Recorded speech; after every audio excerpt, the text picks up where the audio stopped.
ಸ್ನೇಹಿತರೆ, ಸಾಮಾನ್ಯವಾಗಿ ಹಳೆಯ ಪ್ರೇಮ ಕವಿತೆಗಳಲ್ಲಿ ಈ ಒಂದು ಸಾಲುಗಳನ್ನು ಕೇಳಿಯೇ ಇರುತ್ತೀರಿ.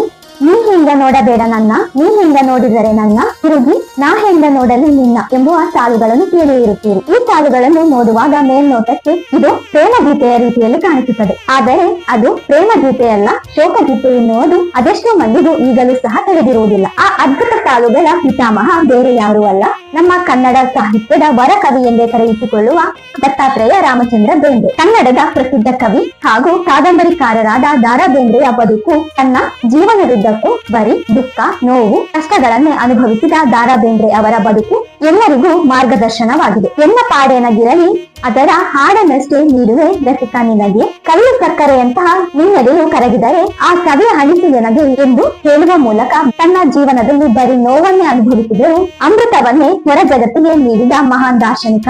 ತಾವು ಬರೆಯುವುದಕ್ಕೂ ಬದುಕುವುದಕ್ಕೂ ಯಾವುದೇ ಸಂಬಂಧವೇ ಇಲ್ಲದಂತಿರುವ ಅನೇಕ ಕವಿ ಸಾಹಿತಿಗಳಿಗೆ ಬೇಂದ್ರೆ ಅವರ ಜೀವನವೇ ಒಂದು ಕಾವ್ಯವಿದ್ದಂತೆ. ಇವರು ತಮ್ಮ ಜೀವನದಲ್ಲಿ ಆಗುವ ನೋವಿನ ಕುರಿತಾಗಿ ಹಲವಾರು ಕಾವ್ಯಗಳನ್ನು ರಚಿಸಿದ್ದಾರೆ. ಸ್ನೇಹಿತರೆ, ನಾವೆಲ್ಲರೂ ಬೇಂದ್ರೆ ಅವರ ಬಗ್ಗೆ ತಿಳಿದುಕೊಂಡಿರುತ್ತೇವೆ, ಆದರೆ ಅವರ ಬದುಕಿನ ಹಲವಾರು ಅಂಶಗಳ ಬಗ್ಗೆ ತಿಳಿದುಕೊಂಡಿರುವುದಿಲ್ಲ. ಅವರ ಬದುಕಿನ ಜೀವನದ ಕಥೆಯನ್ನು ತಿಳಿದುಕೊಂಡರೆ ನಮ್ಮ ಬಾಳು ಸಹ ಹಸನಾಗುವುದರಲ್ಲಿ ಯಾವುದೇ ಸಂಶಯವಿಲ್ಲ. ಸರಸ್ವತಿ ಮಾತೆಯನ್ನೇ ಸಿದ್ಧಿಸಿಕೊಂಡ ಜ್ಞಾನಿಗೆ ಲಕ್ಷ್ಮಿ ಕೈ ಹಿಡಿಯುವುದಿಲ್ಲ. ಬೇಂದ್ರೆ ಅವರು ಅವರ ಬದುಕಿನ ಕಷ್ಟ ನೋವುಗಳನ್ನು ನಗುವಿನಿಂದಲೇ ಸ್ವೀಕರಿಸಿದ ಮಹಾನ್ ಚೇತನ. ಅದೆಷ್ಟೋ ನೋವುಗಳಿಂದ ತಮ್ಮ ಬದುಕಿಗೆ ವಿದಾಯ ಹೇಳಿದರೆಂದರೆ ಅವರಿಗೆ ಬಂದ ನೋವು ದುಃಖಗಳು ಇನ್ಯಾರಿಗೂ ಬರಬಾರದು ಎಂದು ಅನ್ನಿಸಬಹುದು.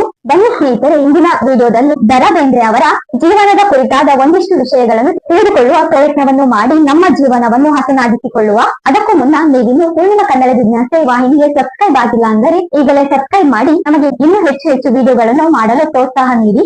ದಾರಾ ಬೇಂದ್ರೆ ಎಂದಿಗೂ ಅಚ್ಚಳಿಯದ ಹೆಸರು. ಅಂಬಿಕಾ ತನಯ ದತ್ತ ಎಂಬ ಕಾವ್ಯನಾಮದಿಂದ 2500ಕ್ಕೂ ಅಧಿಕ ಕಾವ್ಯಗಳನ್ನು ರಚಿಸಿದ್ದಾರೆ. ಉತ್ತರ ಕರ್ನಾಟಕದ ಭಾಷಾ ತಿರುಳನ್ನು ಬಳಸಿಕೊಂಡು ಕಾವ್ಯಕ್ಕೆ ಹೊಸ ರೂಪವನ್ನು ನೀಡಿದಂತಹ ವರಕವಿ ಬೇಂದ್ರೆ ಅವರು 31 ಜನವರಿ 1896ರಲ್ಲಿ ರಾಮಚಂದ್ರ ಬೇಂದ್ರೆ ಹಾಗೂ ಅಂಬಿಕಾ ಇವರ ಮಗನಾಗಿ ಜನಿಸುತ್ತಾರೆ. ಮರಾಠಿಯಲ್ಲಿ ಬೇಂದ್ರೆ ಈ ಪದದ ಅರ್ಥ ಏನೆಂದರೆ ದೇವಾಲಯಗಳಲ್ಲಿ ಋಗ್ ಮಂತ್ರಗಳನ್ನ ಪಠಿಸುವವರು ಎಂದು. ಕಡು ಬಡತನದ ಬ್ರಾಹ್ಮಣ ಮನೆತನದಲ್ಲಿ ಜನಿಸಿದವರು ಬೇಂದ್ರೆ ಅವರು. ಇವರ ಮೂಲ ವಂಶಜರು ಮಹಾರಾಷ್ಟ್ರದ ರತ್ನಗಿರಿಯಿಂದ ಬಂದು ಕರ್ನಾಟಕದ ಶಿರಾಹಟ್ಟಿಯಲ್ಲಿ ನೆಲೆಸಿದರು ಎಂಬ ಉಲ್ಲೇಖವಿದೆ. ಹೀಗಾಗಿ ದಾರಾ ಬೇಂದ್ರೆ ಅವರ ಮಾತೃಭಾಷೆ ಮರಾಠಿಯಾಗಿತ್ತು. ಇವರ ತಂದೆ ರಾಮಚಂದ್ರ ಬೇಂದ್ರೆ ಹಾಗೂ ತಾಯಿ ಅಂಬಿಕೆ ಅಥವಾ ಅಂಬವ್ವ. ಬೇಂದ್ರೆ ಅವರ ಮಡದಿಯ ಹೆಸರು ಲಕ್ಷ್ಮೀಬಾಯಿ. ಇವರಿಗೆ 9 ಜನ ಮಕ್ಕಳಿರುತ್ತಾರೆ. ಅದರಲ್ಲಿ 6 ಜನ ಮಕ್ಕಳು ಕಾರಣಾಂತರದಿಂದ ವಿಧಿವಶರಾಗುತ್ತಾರೆ. ಉಳಿದವರು 3 ಜನ ಮಕ್ಕಳಾದ ವಾಮನ ಬೇಂದ್ರೆ, ಪಾಂಡುರಂಗ ಬೇಂದ್ರೆ ಹಾಗೂ ಮಗಳಾದ ಶ್ರೀಮತಿ ಮಂಗಳ.